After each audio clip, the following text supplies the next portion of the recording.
Hey Sparkers, today we're going to talk about reverb.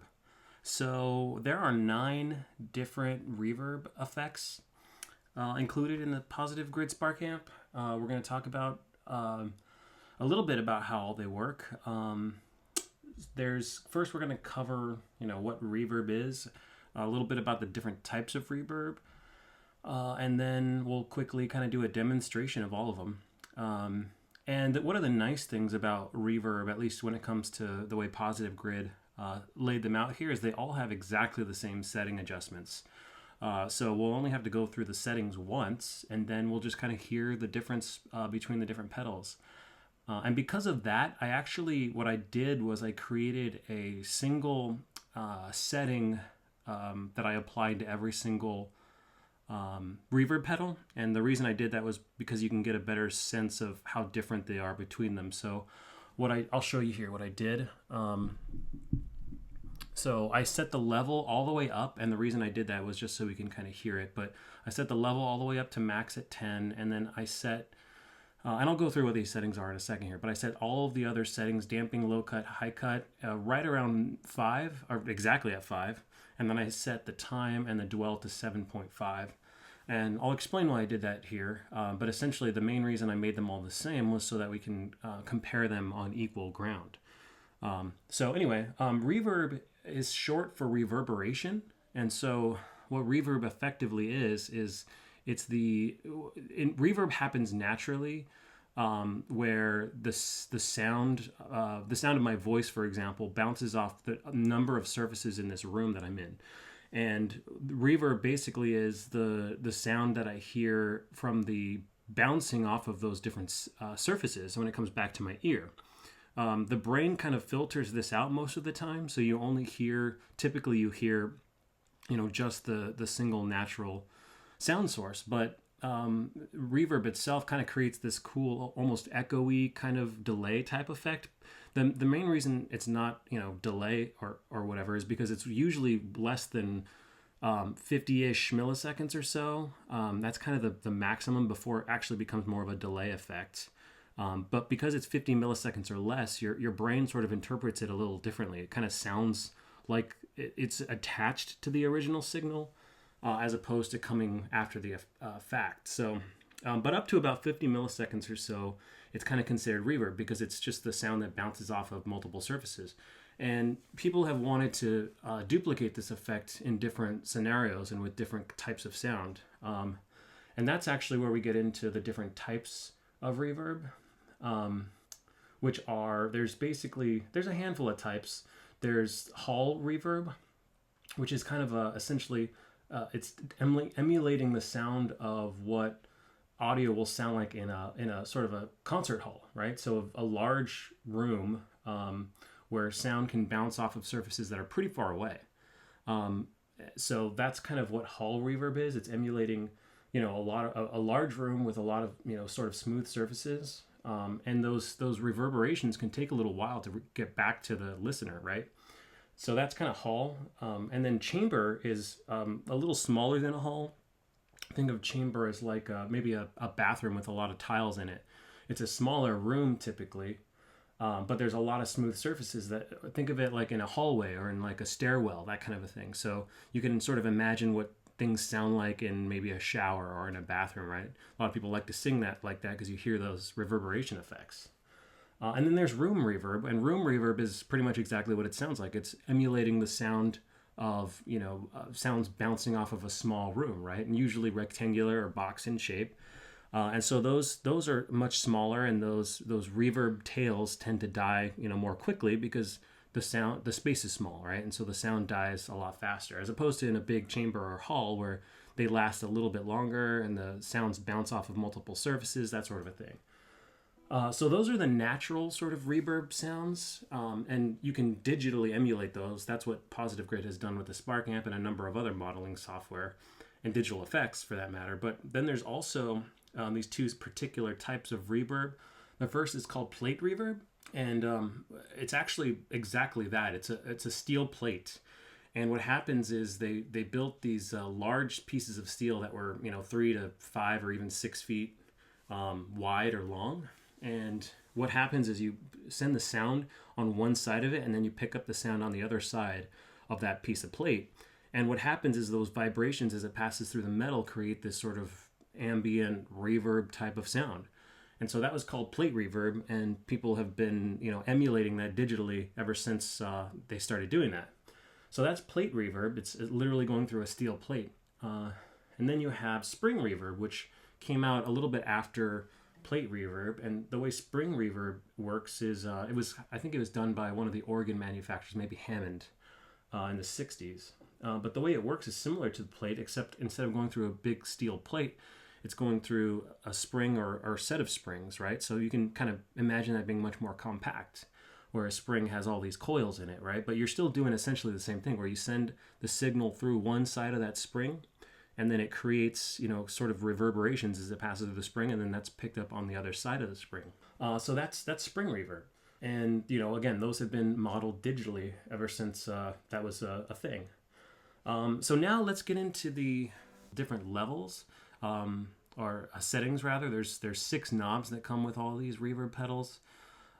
There's level, which is essentially, we should all be familiar with this by now, right? It's the amount of signal that this effect is applying towards versus the normal mix, right? The dry signal. So if you have this set all the way down to 0, you won't hear any reverb effect at all. But if you have it set all the way up, you'll hear all reverb effect. So that's the level, right? It's the amount of this signal that you're passing through to hear through the amp. And then is essentially, damping is like, imagine you're in a chamber, right? And let's talk about chamber reverb. And there'll be a difference in the way that sounds if there's a bunch of people in that chamber. And essentially what happens is when there's a whole bunch of people in that chamber, the high frequencies tend to get dampened a little bit. So it removes a little bit of the sort of metallic or tinny type of high frequency sounds. Or it doesn't remove them, but it just sort of softens them a little bit. So your sound will become warmer as you increase the level of damping.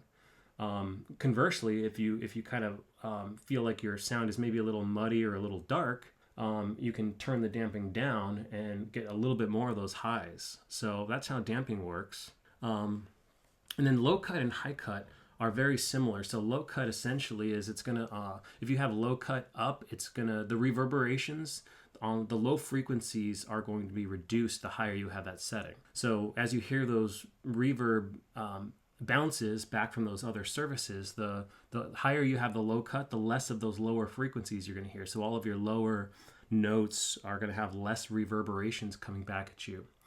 And similar with high cut. So if you have the high cut set pretty high, those reverberations, you're going to hear less of the higher frequencies coming back at you. So all of the higher note sounds are going to be lessened. You're going to hear fewer of them in your reverb tails. So that's high cut. We have 2 more. So we have dwell and we have time. And these are similar. They're kind of related to one another. So dwell is how long those reverberations are going to last, how long you're going to continue to hear them. It's almost how many of those reverberations you're going to hear, something kind of like that.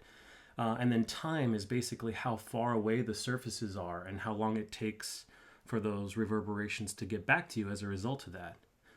So that's going to be less noticeable in one of these like kind of room reverberations because, you're talking about a room that's a little bit bigger or smaller, right? But in a chamber or in a hall situation, that's a little bit more of a dramatic setting, right? Because you're making the hall or the chamber that much bigger, and so you hear those differences more.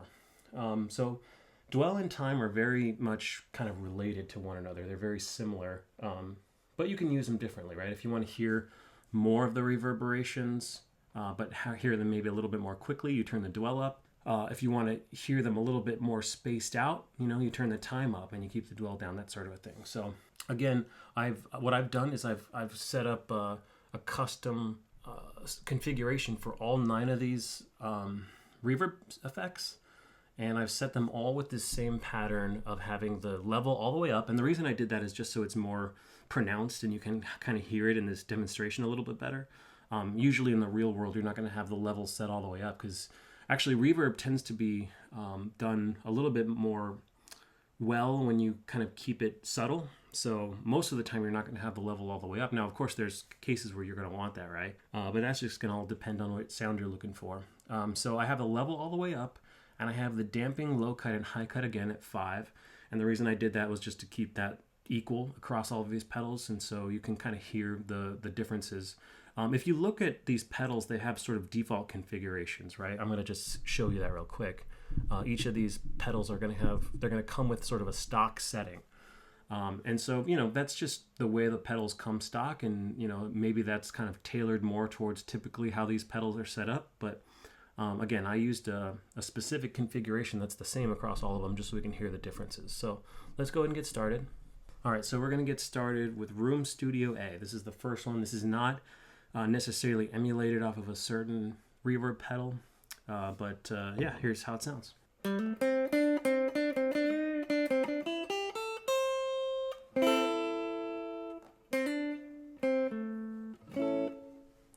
So very subtle. You don't hear a ton of reverb there. Actually, I'm going to turn this off so you can hear the difference without it.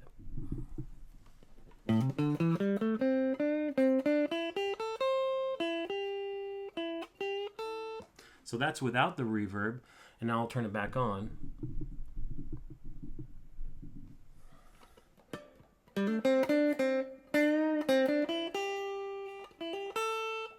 So you do hear the difference there.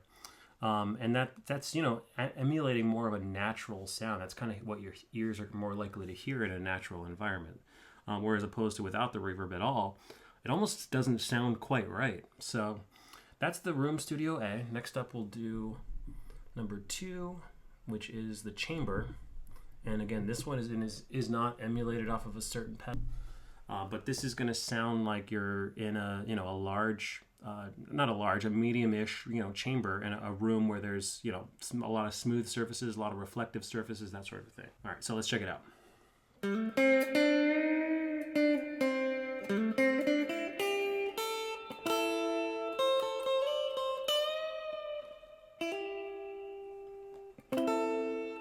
So you can definitely hear those reflections happening. To me, again, this sounds like maybe a large bathroom, right, where there's a lot of tiles and maybe a mirror or two. So that's kind of how the chamber reverb works. And I'm only gonna adjust the settings on maybe 1 or 2 of these pedals, just because I've already explained how those different settings work. But really, I'm going to use one of the more dramatic pedals to kind of move the settings around a little bit to hear the differences. And I'll do pretty dramatic changes because it's pretty subtle to hear some of these setting adjustments. But again, play with this at your own pace and make those small adjustments as you will, and hopefully you'll hear the difference. And now that you know how these settings work, it'll help you make your adjustments. But let's go to the next one here. So this is a Hall, and it's called Hall Natural. This is number 3. Again, this one is not modeled after a particular pedal. In fact, only a couple of these pedals are, number 6, 7, and 8, but I'll get to that. So this is Hall Natural.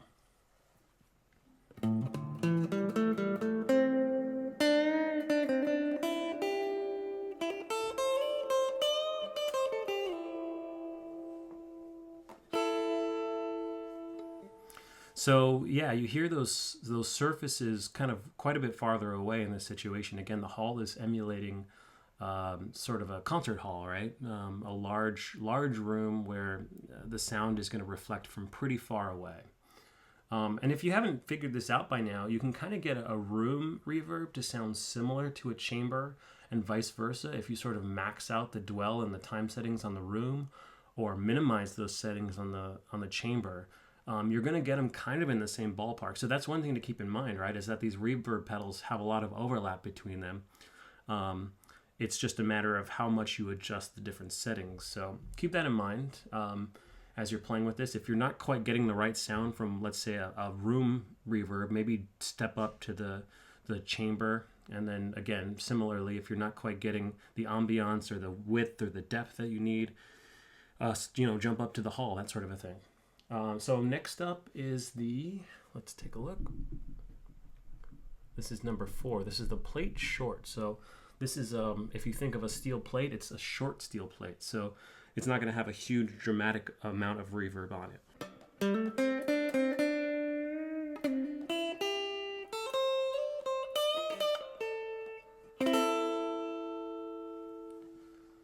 there's a little bit of reverb you can feel there and you can hear, and it's not necessarily emulating a particular room size or shape or whatever. It's just kind of the way, like I said before, it's a steel plate that has some natural reverb as it goes through that plate. And again, obviously these are digital emulations of those effects, but it's emulating that sort of natural steel plate sound, one of the earlier types of reverb that came out. So next up is the Hall Ambient. So let's jump to that one.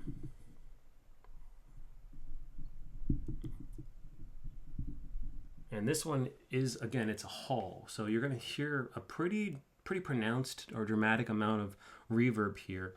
And I'll probably use this one to adjust some of these settings so you can kind of hear the differences, just because it is more of a pronounced effect pedal. But let's start with it with these bass settings.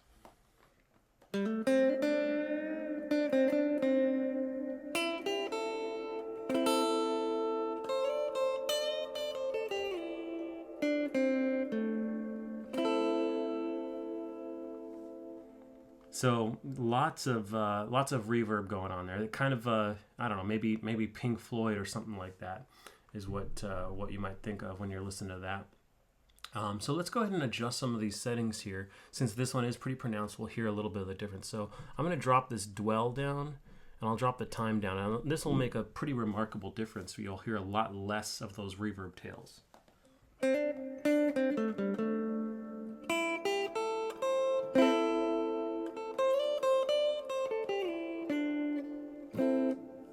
Now, they're still there, obviously, because it is again emulating a hall, but they're pretty dramatically cut down. I'm going to bring the low and the high cut all the way down. So this means you're hearing all of those frequencies up pretty high. And I'll bring these back up a little bit here too. But this isn't going to make any changes to those highs or lows. So you're going to hear a lot of sort of dense, thick frequencies going on here.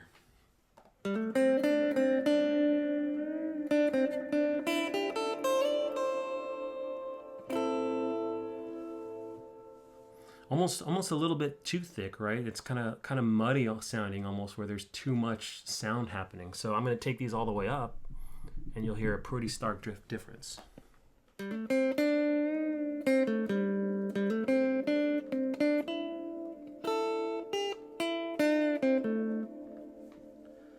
So a lot of frequencies getting cut there.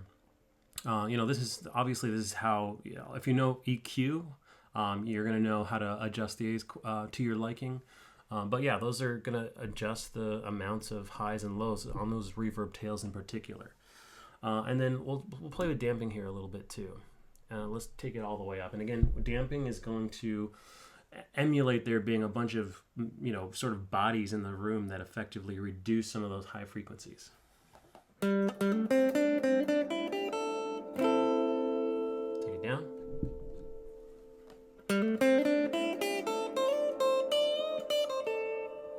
So that's a little bit harder to hear. Maybe I'll take this down a little bit and try that again.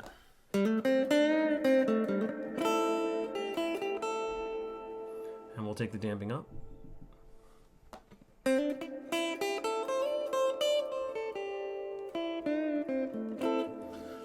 So again, subtle difference, damping and high cut, a little bit hard to tell the difference, but, damping is going to prevent some of those high frequencies from even existing in the first place. The high cut will just start to diminish them, particularly on the tails there. So that's the ambient hall, or hall ambient. And then next up is I think it's the plate rich. So think of this as sort of a richer plate. Maybe a thicker or heavier or denser steel plate going on.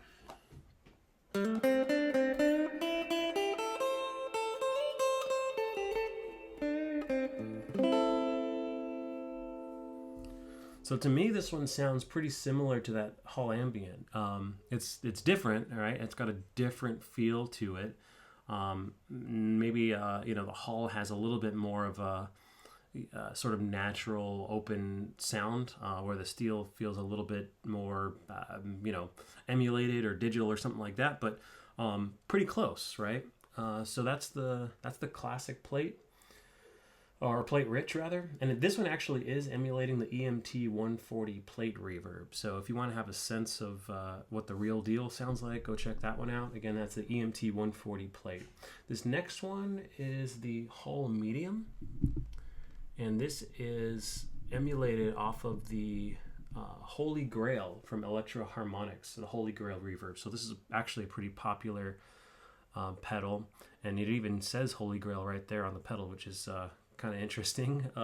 They usually avoid naming these things so obviously, but anyway, let's hear this one.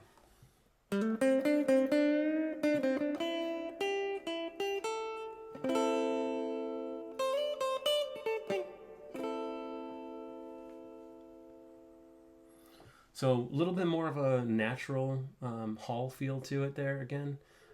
This one's a really cool pedal. Play with this one a little bit, adjust those settings. Matter of fact, I might just do that so you can see the default settings here. This is how they come. So let me play this one real quick.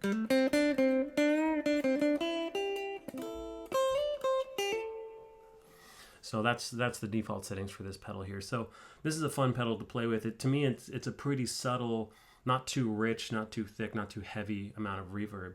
But one of my favorite reverb pedals here. But there's a couple more. The next one is the Plate Long, and this one is the final one. It's emulating a real pedal, and this is emulating the Wampler Reflection Plate Reverb. So this is another plate reverb pedal, pretty famous, popular reverb pedal. So let's try it out.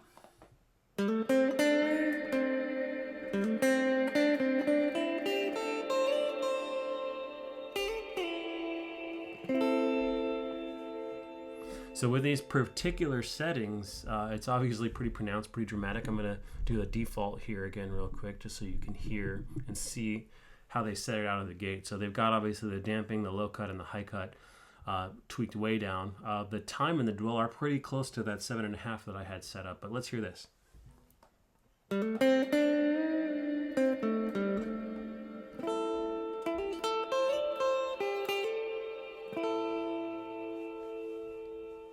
So another pretty cool pedal, another pretty cool reverb pedal to play with. So last but not least, this is the Room Studio B. So this is going to sound kind of similar to the Room Studio A, but it's a little different, and you're going to get some granularity between those two pedals. They're in the same ballpark, but they're a little different. So let's, I should actually go back to this and choose it from here, because this is going to be the same settings as all the others. So let's hear this. Room Studio B.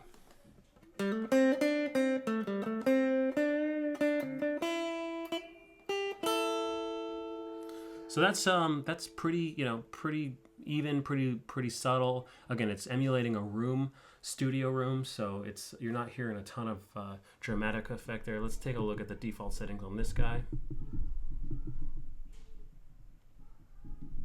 So it's pretty close to what I had on my settings. A little different though, but let's hear it.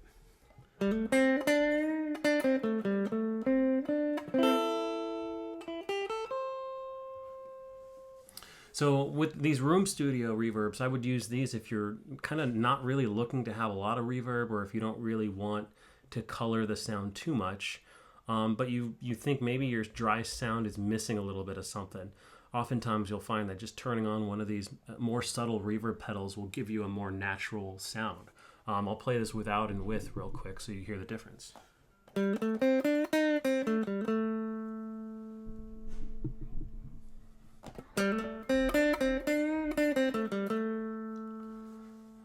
So not a massive difference there, but it definitely feels a little bit more just natural. It feels more real, more like what you would expect to hear if you're listening to something live. So again, the reverb effects are pretty cool. They're less is more, right? And when it comes to reverb, for most sounds, for most settings and sounds that you're going after, occasionally you're going to want to throw on some extra rich reverb types of sounds, but most of the time, again, less is more. But play with all these different pedals and the different types of reverb. Now that you know what the difference is between hall and chamber and room and plate and spring, you have a better idea of how you might use these in your own application. But yeah, this is Reverb is a lot of fun. You know, you're pretty much going to want to use Reverb in, I would say, 80-90% of situations, at least a little bit, right? But anyway, hope this helps, and enjoy. Thanks.